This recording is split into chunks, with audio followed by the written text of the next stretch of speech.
Braden Smith. I'm Amanda Russell. I'm Esme Jimenez. I'm Henry Leclerc, and we're presenting Cold Case, the debate of reopening the Medgar case.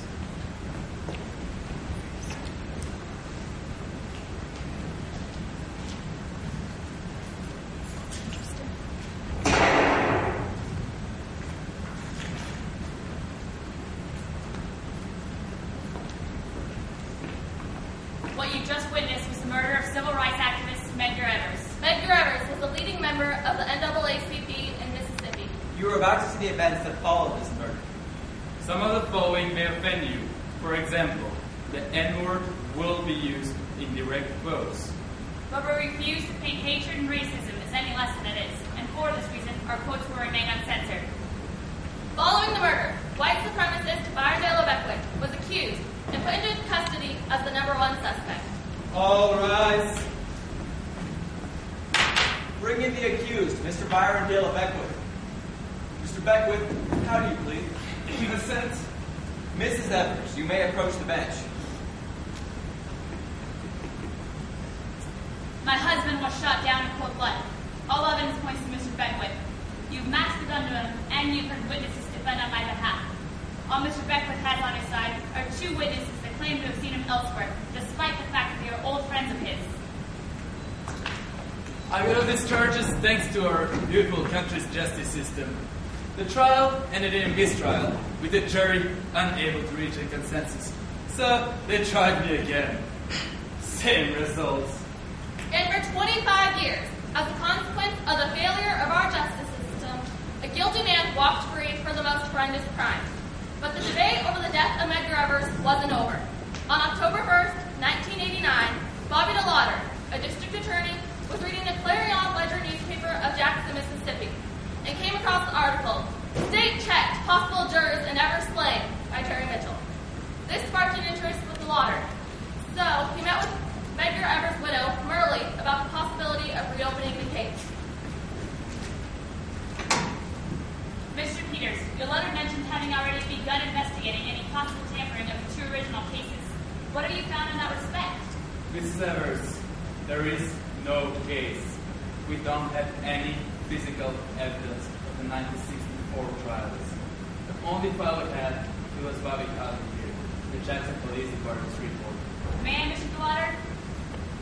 And Mrs. Evers, even if we were able to track down all the original evidence, find the living witnesses, show a jury the transcript for those that have passed away, well, we still have the slight problem of the constitutional guarantee of a speedy trial.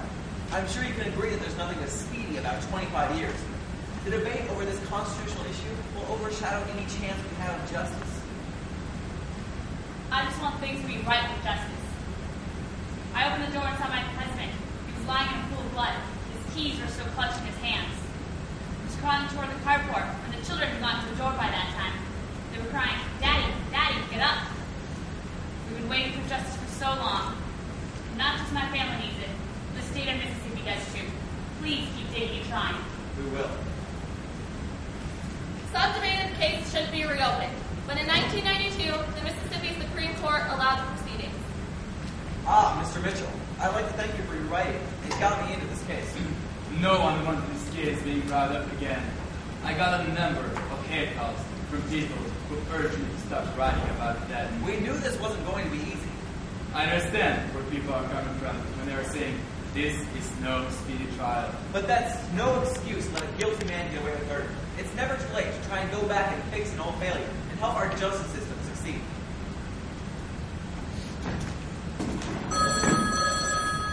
Hello? Hey, Bobby, it's Jack Gables. Are you still looking into reopening the debate of the Evers assassination? Yes, I am. All right. Well, I have a book here that might interest you. Clandestine. It's about Delmer Dennis and his experiences as a member of the KKK.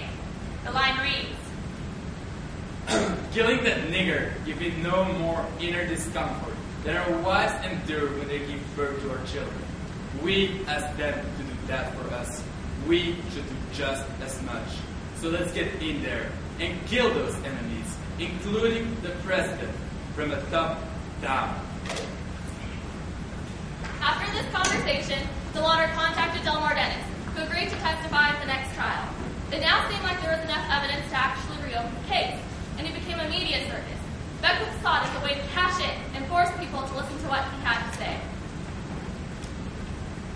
gentlemen, from the evidence in this case, you will see what it is about. And likewise, what it is not about. It's not about righting an old wrong. It's not about politics. It's not about whether this defendant can get a fair trial. It's not even about a civil rights case that just coincidentally involves a murder. It's not about the pluses and minuses of people's opinions during the civil rights movement. What do you think of people wanting you to come back a third time, like the Everest case down there in Jackson? Well, I think it's a damn fool thing to do. Many debate that a 30-year time span infringes on your rights to a speedy trial. What do you think about them trying you again? Well, I say it's going to make me sell a lot of my books. It's about a man whose life was snuffed out on June the 12th of 1963. Medgar Evers was shot and killed by a bullet that tore through his body. A gun that was fired out of hatred and aimed out of prejudice by a coward in an ambush at night. I don't consider any other race, color, or creed as Christian except white Caucasians who profess Christianity. All those other races, colors, or creeds, they're all anti-Christ. You have all heard the undercover agent's account of Mr. Beckwith admitting to the murder of Medgar Evers. There were a couple of taxi drivers out there, and they testified against me. It seems like somebody just beat the hell out of them for lying. One of them died, and the other left the state, I think. Concerning Mr. Evers, though. Mr. Evers? I would like to draw your attention to Exhibit A. The gun registered to Mr. Beckwith and found it with the tool that killed Medgar Evers. That nigger got shot, and when they recovered the bullet, they found out it came from a particular rifle. What would be a reason that would justify in your mind killing Medgar Evers? Well, I know what you're going to say. Why would I kill Medgar Evers? I didn't kill Medgar Evers. But it's sure that, and he ain't coming back.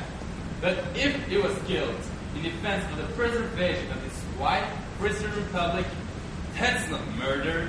That's self-defense. And when Medgar Evers was slain, as the bare blow was struck to the NAACP. What should be the consequence for whoever killed Medgar Evers? Just do whatever the law say you can do, if you're big enough to do it. Mr. DeLauder, are you ready for your closing statement? From the evidence in this case, and the law that you have sworn to apply, it cannot be but one way if justice is truly going to be done. And so I ask you, hold this defendant accountable. Find him guilty, simply because it is just, it is right, and the Lord knows it is just time. He has danced to the music for 30 years. Don't you think it's time he paid the piper? Is it ever too late to do the right thing? For the sake of justice, and for the hope of us as a civilized society, I sincerely hope and pray that it is not. When the verdict is read, there will be no emotional outburst. Bring the jury in. Defendant, rise and face the jury. Ladies and gentlemen of the jury, have you reached a verdict? Yes, we have, Your Honor. We, the jury, find the defendant guilty as charged. In the racial picture, things will never be as they once were. History has reached a turning point here and over the world.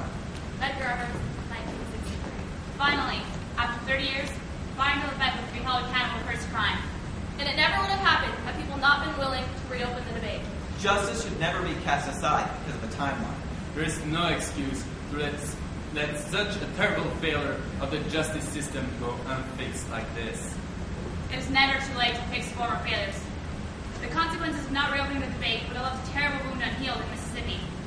Instead, people like Merle Evers, Bobby DeLauder, and Jerry Mitchell persevered on and successfully showed the world that hatred and racism would no longer rule the day. It is never Too late.